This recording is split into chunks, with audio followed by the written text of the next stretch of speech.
Stendhal avait montré, avant Zola, que les témoins directs de l'action, comme Fabrice à Waterloo, ne sont pas nécessairement les mieux placés pour appréhender la réalité.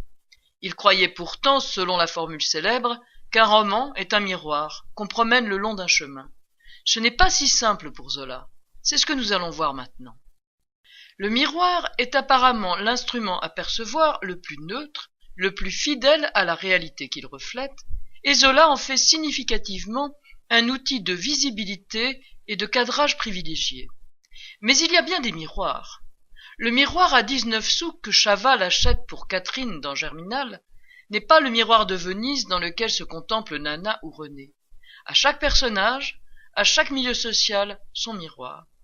Pour Maxime dans La Curée, c'est d'abord le petit miroir de poche qu'il emporte au collège à l'âge de 13 ans. Il possédait un petit miroir qu'il tirait de sa poche pendant les classes, qu'il posait entre les pages de son livre et dans lequel il se regardait des heures entières, s'examinant les yeux, les gencives, se faisant des mines, s'apprenant des coquetteries. Pour Gervaise, c'est un petit miroir rond pendu à l'espagnolette, devant lequel elle fait sa toilette sans jamais se voir en pied.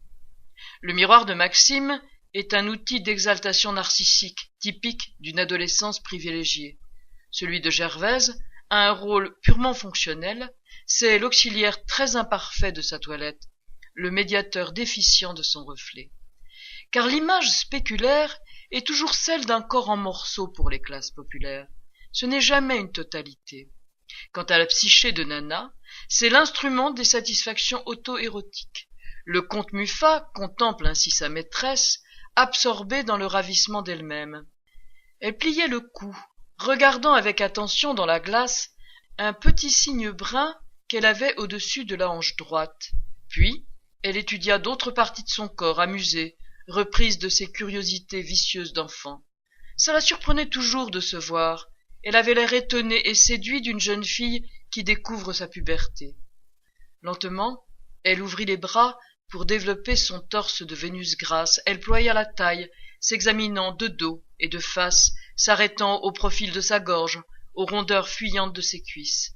Et elle finit par se plaire au singulier jeu de se balancer à droite, à gauche, les genoux écartés, la taille roulant sur les reins, avec le frémissement continu d'une almée dansant la danse du ventre. Enfin, pour Lisa, la charcutière comme il faut du ventre de Paris, c'est l'armoire à glace, typique de la petite bourgeoisie laborieuse qui sert de miroir. Pas question ici de complaisance narcissique, il s'agit bien plutôt de contrôle de soi. L'image de commerçante vertueuse que Lisa veut donner à sa clientèle doit être impeccable. Pas un cheveu ne doit s'échapper du bonnet. Pas un pli du jupon ne doit dépasser la robe. Pas un morceau de bas ne doit apparaître au-dessus du soulier. Des glaces, installées dans la charcuterie, exaltent au contraire le triomphe de la boutiquière au milieu de la cochonaille en démultipliant à l'infini son reflet. Ce jour-là, elle avait une fraîcheur superbe. Intimidé à mesure qu'il la regardait, inquiété par cette carrure correcte, Florent finit par l'examiner à la dérobée, dans les glaces autour de la boutique. Elle s'y reflétait de dos, de face, de côté, même au plafond il la retrouvait, la tête en bas, avec son chignon serré, ses minces bandeaux collés sur les tempes. C'était toute une foule de Lisa, montrant la largeur des épaules, l'emmanchement puissant des bras, la poitrine arrondie, si muette et si tendue, qu'elle n'éveillait aucune pensée charnelle et qu'elle ressemblait à un ventre. Il s'arrêta, il se plut surtout à un de ces profils qu'il avait dans une glace à côté de lui, entre deux moitiés de porc. Tout le long des marbres et des glaces, accrochés aux barres à dents de loup, des porcs et des bandes de lard à piquer pendaient. Et le profil de Lisa, avec sa forte encolure, ses lignes rondes, sa gorge qui avançait, mettait une effigie de reine empâtée au milieu de ce lard et de ces chairs crues. Le miroir, on le voit, est non seulement pour Zola une variable psychosociologique, mais aussi un révélateur d'essence et un embrayeur du récit. Le reflet de Lisa nous dit la nature profonde de cette déesse porcine, devenue l'emblème de l'Empire, et crée pour le lecteur un sombre horizon d'attente. Ces barres à dents de loup ne disent rien qui vaille pour le forçat évadé qu'est Florent.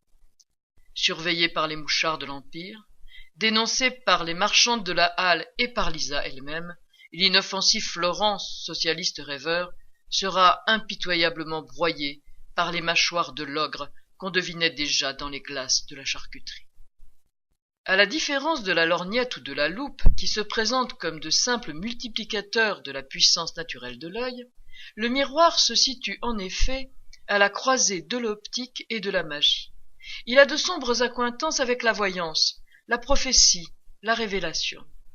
Dans les traditions populaires, c'est en se regardant dans un simple seau d'eau que l'ensorcelé voyait se dessiner à côté de son propre reflet le visage de son ensorceleur. Les bonimenteurs de foire, qui voulaient vendre un peu de rêve aux badauds, avaient inventé sur ce principe le miroir d'amour. Zola le décrit dans Celle qui m'aime, l'un de ses premiers contes à Ninon. Filles et garçons, répartis dans 2 compartiments séparés, se penchaient tour à tour sur le miroir magique où ils apercevaient le visage futur de l'être aimé. Le miroir d'amour, à vrai dire, n'était autre chose que 2 glaces sans teint, une dans chaque compartiment, petite vitre ronde donnant sur l'intérieur de la baraque. Le miracle promis s'accomplissait avec une admirable simplicité. Il suffisait d'appliquer l'œil droit contre la vitre, et au-delà, sans qu'il soit question de tonnerre ni de soufre, apparaissait la bien-aimée. Derrière la glace, on s'en doute, une fée en guenilles ou un prince charmant de pacotille tenait la pose et envoyait des baisers. Dans La Fortune des Rougons, c'est un puits qui tient lieu de miroir oraculaire.